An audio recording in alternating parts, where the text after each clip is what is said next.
Good afternoon. Thank you, everybody, for joining our June webinar. Can't believe it's already June.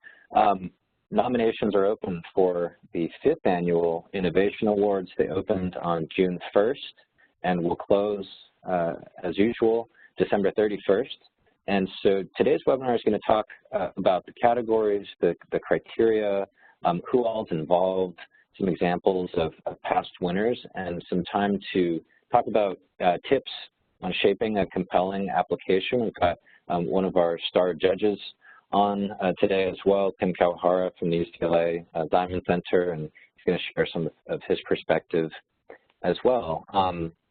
My name's Dave Hodgins. I run the LA Better Buildings Challenge. A couple of housekeeping items.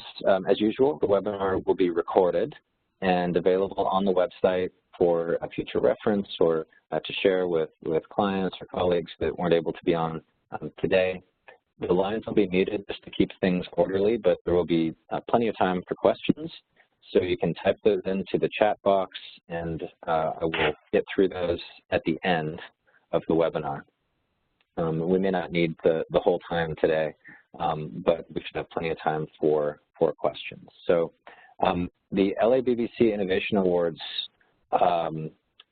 presented by the Better Buildings Challenge is in collaboration with the U.S. Department of Energy, to whom we are affiliated.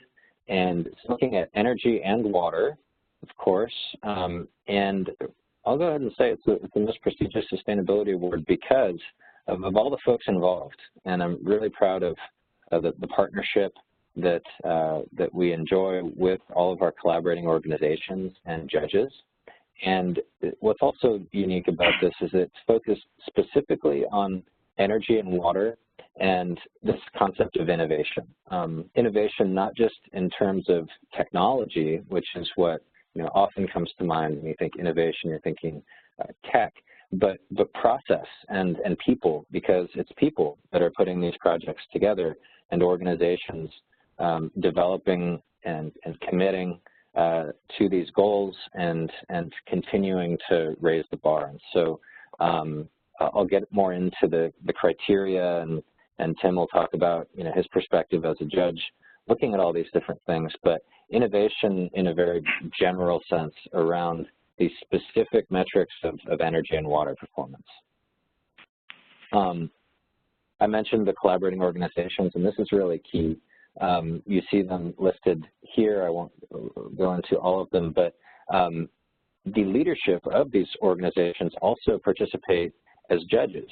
And you see we've got everything from commercial real estate to policy and academia, the nonprofit community represented. So very diverse, utilities, of course, diverse, intentionally diverse panel of judges who each have a different perspective on why is this important, what makes a project significant and innovative. And it's a lot of fun, the discussion that we have, and it's always exciting for us to see as the scoring comes in how the winners come out.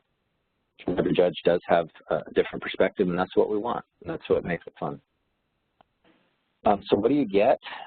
Finalists are promoted on globestreet.com and through their email list, which reaches, I think, something like 100,000 people. So a lot of good visibility if you're selected for the shortlist. We generally have 3 finalists in each category. Since last year, I think we had 4 in one category because the response was just great. But we collaborate with GlobeStreet to get great visibility for the finalists, and we do advertising running all the way from basically the January through the awards, which take place at the end of March, and a recap in April. So so that is one of the things you get. You also get case studies. We do videos as well that can be posted on the website or used to communicate more visually in a more attention-grabbing way with different stakeholders, kind of what happened, and then of course the awards themselves. We've got 5 categories of projects: energy efficiency, water efficiency, portfolio of the year, which is energy and water both across multiple sites, our most prestigious award, I would say. Walk the Walk, which is for public buildings, and I'll talk more about that category as well, but state, federal, city buildings. And then Innovator of the Year was a new category last year, and that was to recognize an individual who made really special, significant contributions to this energy and water conversation. Last year it went to LA County's new Chief Sustainability Officer, Gary Giroux, who's doing some really amazing things. So just to recap some examples of past winners. Last year's Energy Efficiency Project of the Year went to the Museum of Contemporary Art. Very impressive project, cut energy use over 50% through comprehensive upgrades to replacement of all of the HVAC units throughout the facility, as well as adding automation and controls, LED lighting throughout, which was a first for a museum, because of course the visual appearance of the art is paramount. Really a complex project to execute also. They did not even shut down the museum. They were able to do all of that work and keep the museum running on its normal schedule, which was pretty impressive, and all of the coordination just to stage the equipment to get it in there was really impressive. Kim, did you want to, was this the one that you had picked as the winner last year? I did, and we had a pretty robust conversation among the judges about it, and focusing on innovation, I think we were particularly impressed with the fact that LED lighting had not been used in a museum before, and that this is potentially groundbreaking within the museum sector industry. The fact that they were able to keep their museum open, but that they were sort of at the cutting edge and doing something that, you don't think of LED lighting as being particularly friendly towards art, but the fact that the technology is advanced, they were able to implement it in a way that suited the curators and the folks at the museum, it can be transformational in the industry. And so that's why I think the judges saw it as a particularly innovative project, and we ultimately decided on it as the winner. Right, right, and we really are pointing to this as an example as we're talking with other museums too, because you're right, it is a broadly thought that LED lighting doesn't look nice, but it really does, and they did. Yeah, this was high on sort of being high on being replicable, across the sector, not just within MoCA or their portfolio museums, but that this is something that could be transformational, and so that's why I think we gave it some extra high marks for the innovation. Right, right, and just to touch on some more of the specific criteria in case people are wanting to see that, and I will show an example of the scoring sheet as well, so you see how that works. But so we're looking both at the unit savings and percentage savings.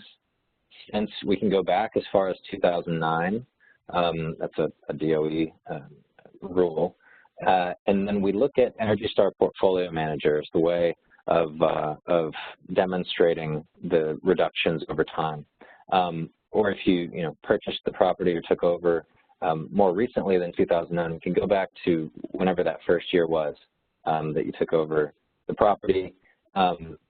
Savings from that point forward count, and then of course we want to see some projects don't necessarily have to be capital projects, could be operational type, tenant engagement or continuous commissioning, demand response type of projects, something that occurred in this year as well.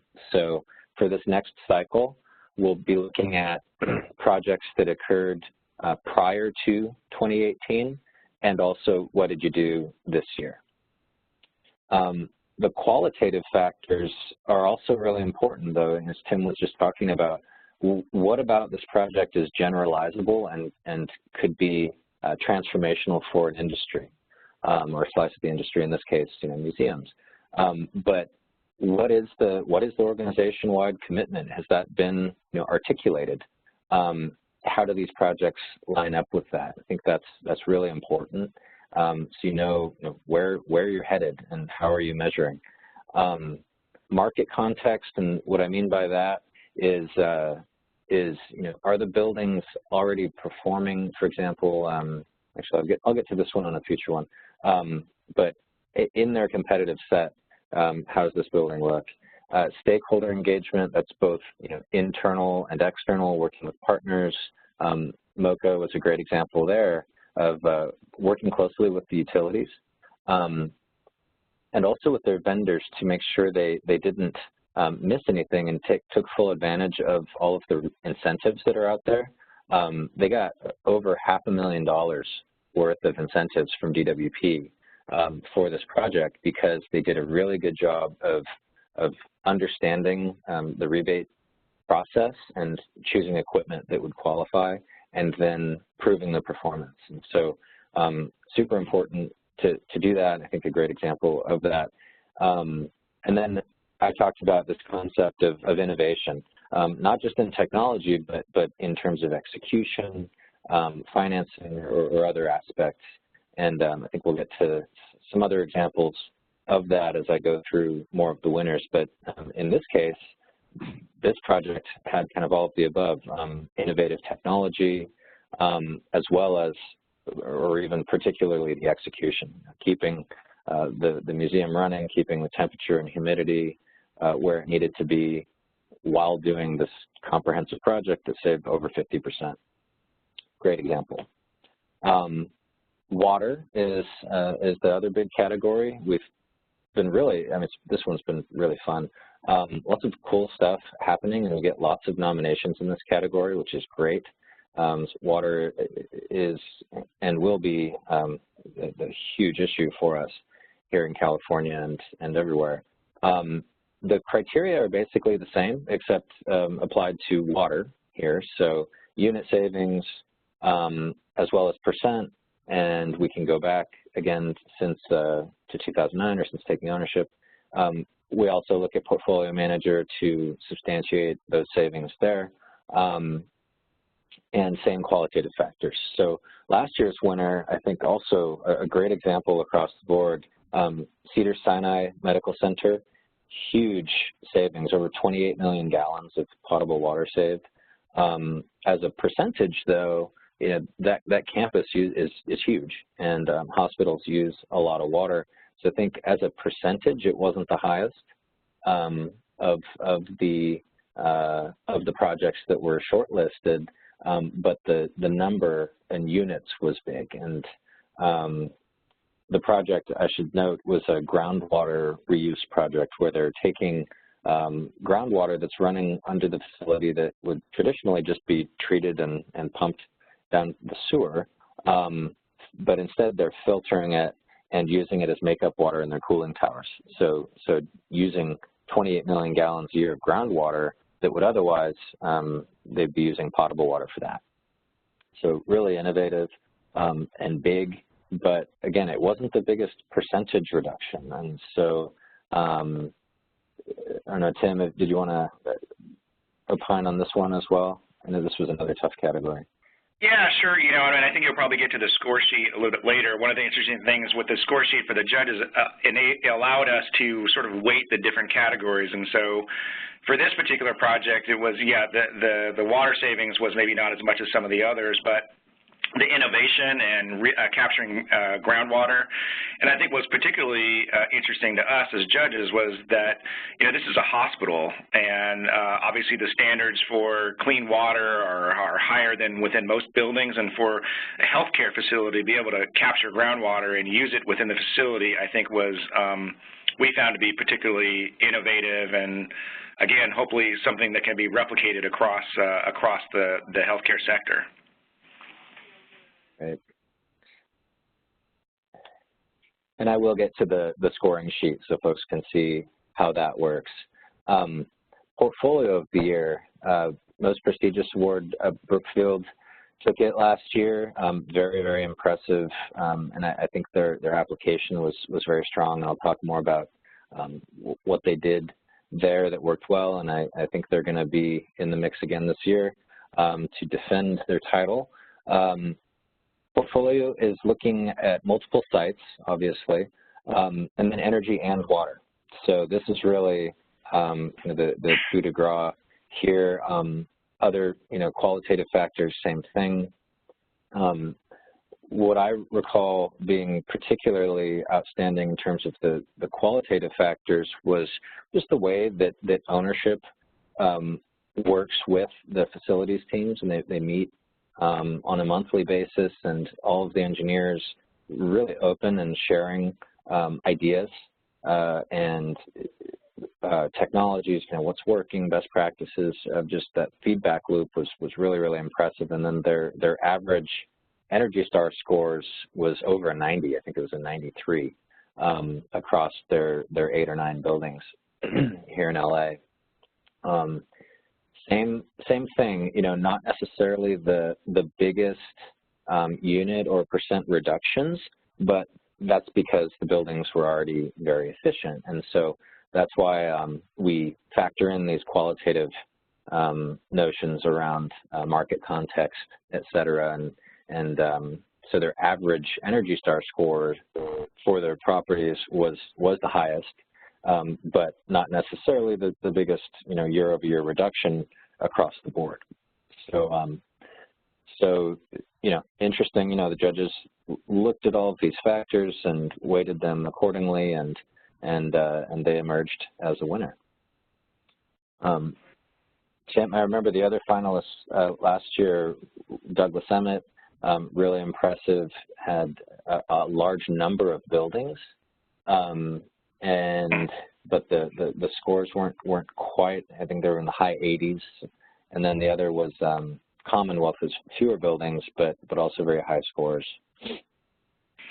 Yeah, the difficulty with all these categories is that it's not necessarily apples to apples or orange to oranges. The technologies that you use are very different. The size of portfolios are very different. And in this particular category, obviously we were looking for innovation. It was very fascinating from a judge's standpoint to see it was a learning experience, because we learned all the various technologies and ways that companies are implementing sustainability practices. There was things like stakeholder engagement, so were tenants involved in the process, other technology firms involved in the process. And I think in this category in particular, we wanted to see the institutional commitment across portfolios to issue of sustainability. Since we were talking about, multiple buildings and an entire portfolio, how committed were these various organizations to implementing sustainable practices within their portfolios? And then that was really, I think, one of my guiding principles anyway, was the commitment level from a corporate standpoint. Right, absolutely, and how that's articulated and reported, definitely. Precisely. Great, okay. Portfolio of the year, and again, I will get to the scoring sheets here in a bit. Walk the walk, this is another one. I think it's a challenging and fun category for the judges. This is for public buildings. So this could be federal, state, county, city buildings. LA World Airports is what LAWA stands for. Took it last year. They installed a super efficient modern central utility plant that cut their HVAC consumption by about 20%. Pretty significant, and the scale of it, very, very impressive. We had a county hospital in the mix last year, as well as a city police administration facility that had done some pretty comprehensive projects. So same factors here. This is looking at energy and water, and again, this is for public buildings. We expect to see a good number of nominations again in this category, and actively working with the county and city and GSA to help identify the projects that they want to put in the mix for this category. So a little bit more, specifics about logistics. As I mentioned, nominations are open. They opened up on June 1st. I will, on the final slide, have a link to the nomination form. In terms of who's eligible to participate, this is for existing buildings in LA. So in LABWP service territory, they're our funder, and we work closely with them and with the city. And then they have to have done something in 2018, but again, does not have to necessarily be capital projects, and we're well aware that these projects are generally phased over a number of years, but so something happened, what happened in 2018, and then savings before that do count. You don't have to be the owner to nominate a project. We will need to work with the owner to accept the nomination, but a facilities engineer, a property manager, a contractor can nominate a project, and it's a quick and easy process. I'll show some screenshots of that. There's no cost, I should mention. There's no fees involved with any of this, and we try to not make this a ton of work, but also give us the information that we need in order to evaluate projects for inclusion on the short list of finalists. So we ask for nominees to share read-only access to their Energy Star portfolio manager account, so we can take a look at that. And then for the projects that are selected for the short list, we do need more information so the judges can really evaluate, and we would provide ample time to get that, and I'll show you what information we ask for there, and that's also used to create case studies, so you get something out of that process. So this is what the nomination form looks like. It's up on our website now, which is la-bbc.com, and I'll have a link to the site at the end of the presentation here.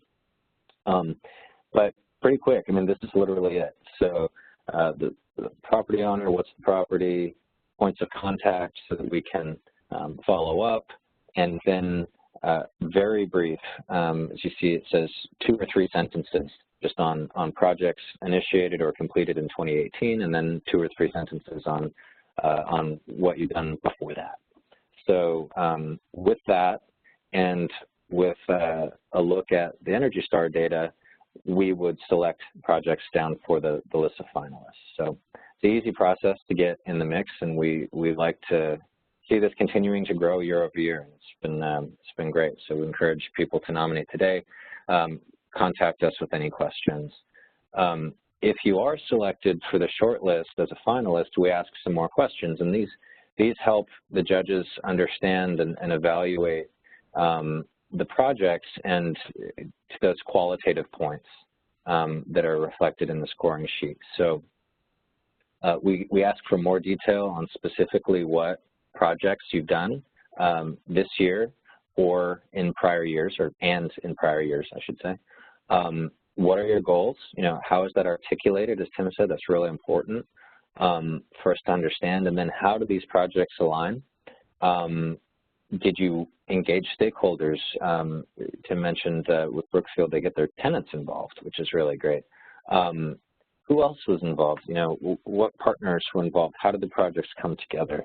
And then why do you think it's innovative in terms of not just, you know, again, technology, but the approach, comprehensiveness, number of sites, as Tim mentioned, you know, in the portfolio category, that's really important. You know, how many buildings is one of the factors, and then we just ask for some pictures. So it's pretty simple, and again, we don't want to be duplicating efforts here. So we know we've crosswalked our criteria with the criteria for GRESB, for the TOBY Awards and USGBC's awards. And if you've been preparing for participating in any of these initiatives, you can really basically reuse a lot of what you've written already for our purposes here. And this is, you know, again, specific to LA, and we like to collaborate with these organizations as well to get more opportunities for recognition. And again, this is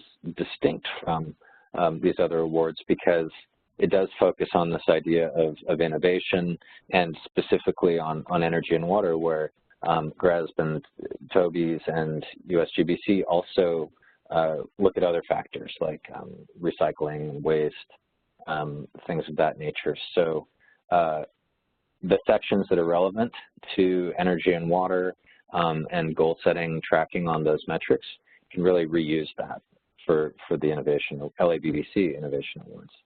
So here's the scoring sheet I've been talking about. this is really what makes this fun, I think. We have a sheet for each category. So this was for the energy efficiency category last year. The blue line across that says weighting factor. We host webinars with the judges to talk through this, but basically they assign a weighting factor to each of the criteria. So we've got the percent and unit savings, as I mentioned. We pull that from Energy Star Portfolio Manager. Then we've condensed down all of the finalist questionnaires into a consistent format so the judges can easily review it. And they assign a weighting factor on 1 to 10 to each of these criteria. And so Tim, may have the market context as a 10, whereas, David Jaco is really, from LABBC is really focused on the savings. And so he might have that as a 10 and market context as an 8 or something. So each judge will have a different weighting factor, and that's what we want, because everybody's got different perspectives, and that's what makes this, I think, interesting. Then they score each of the finalists 1 to 10 in the boxes where it's in. And then what the sheet does is it basically does a weighted average for each finalist, and it spits out the winner. And it's interesting because depending on the weighting factors or the individual scores, the answer to that can change. And I think, Tim, I know you had some fun with that, seeing how the weighting factors kind of influenced the scores and ultimately, like, who was the winner. Yeah, I've judged things before, but to be able to weight the different categories, have a weighting average, I thought was a really interesting, innovative way to judge. And I think probably, you have such a diverse pool of judges, as you mentioned, Dave, that people are going to value things differently. So, for example, things like unit savings. If a particular applicant, a nominee, has really already raised the bar and they've already seen the sort of eye-popping savings through previous work, and they're really trying to push the bar even further above that, maybe the total unit savings isn't important. It's more about the innovation and their commitment to push above and beyond what was sort of the low-hanging fruit. And then, for me, was it raising the bar for the industry? I weighted that as particularly high.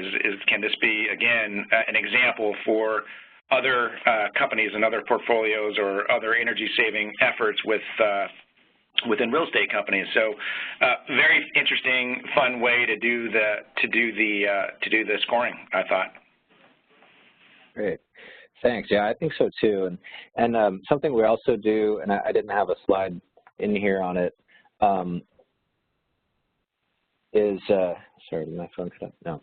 No, is we provide some feedback, so both to the winners and also to the finalists on how the scores came in, and we do some debrief about, how the application could have potentially been stronger, or what the discussion was with the judges, so people can get some feedback through the process, because there is some work that goes into putting the application together. So in addition to getting the case study, which all the finalists get, and the publicity on Globe Street, we compile all of this, and we'll actually show each of the finalists how the scoring came in, so they can have that information planning for competing again the next year.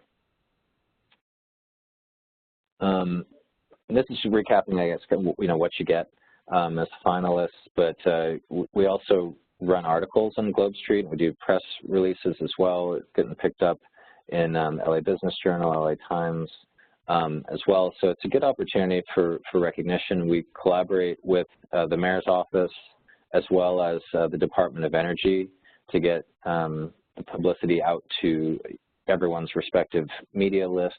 So definitely, a good opportunity for visibility on these types of projects. This is what the case studies look like.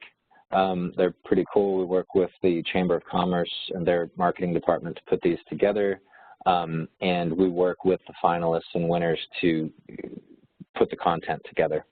You see there's opportunities for quotes to be included here, and all of this content matches with the information that we've received as part of the finalist questionnaire. So again, no duplication of effort here. We'll ask for the information once, and then we put it into a nice format for you, and that's what that will look like. So a couple of tips for nominations. Starting early, that's why we're doing this webinar today, and we'll be sending reminders encouraging folks to nominate between now and the end of the year. But starting early and thinking about what are we doing? What do we want to communicate here so that we do tell the whole story?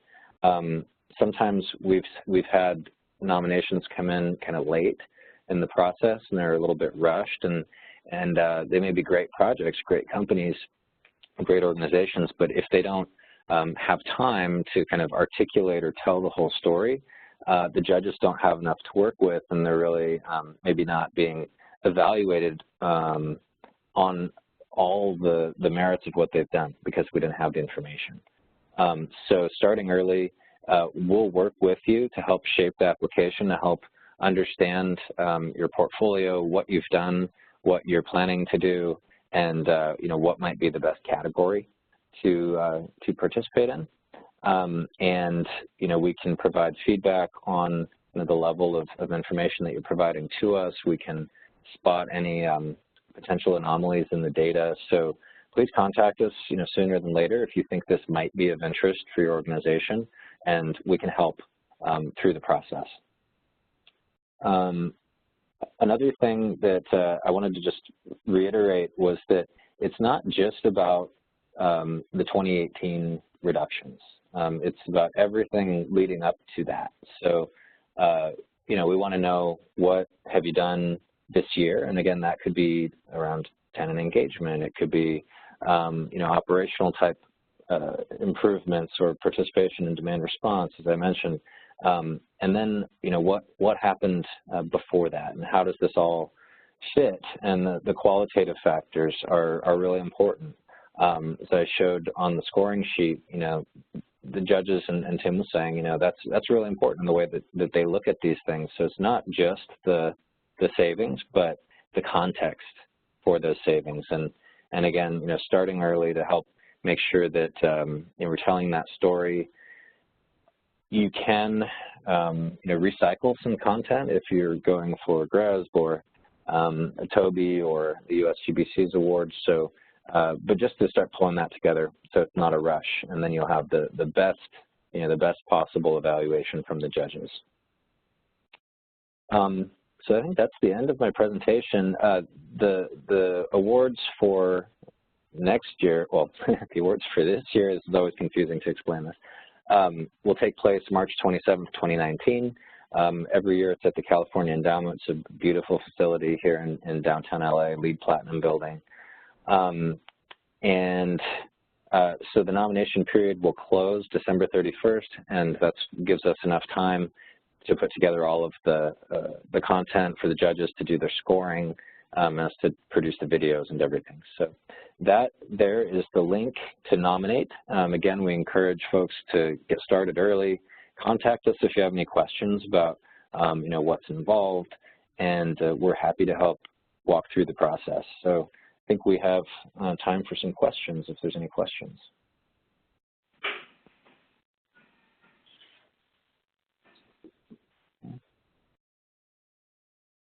A question about eligibility. So again, this is for existing buildings, not for new construction. So as long as the building is not just newly constructed, it's eligible to participate, and does need to be in the city of LA. There's a couple different ways to determine that. If you're not 100% sure, sometimes buildings are like on the border. Or there's certain parts of Culver City, for example, that are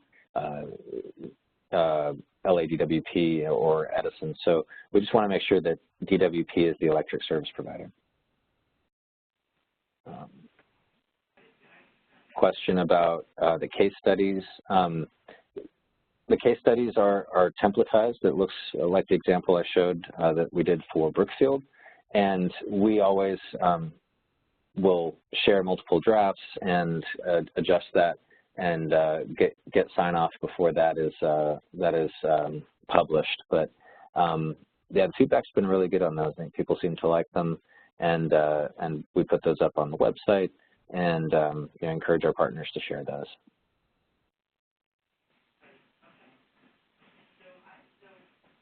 Okay, looks like no further questions. So with that, we'll wrap a little bit early and give everyone half an hour back. Thanks, Tim, for making the time today, and looking forward to another fun round of Innovation Awards. Thanks, everybody. Thank you.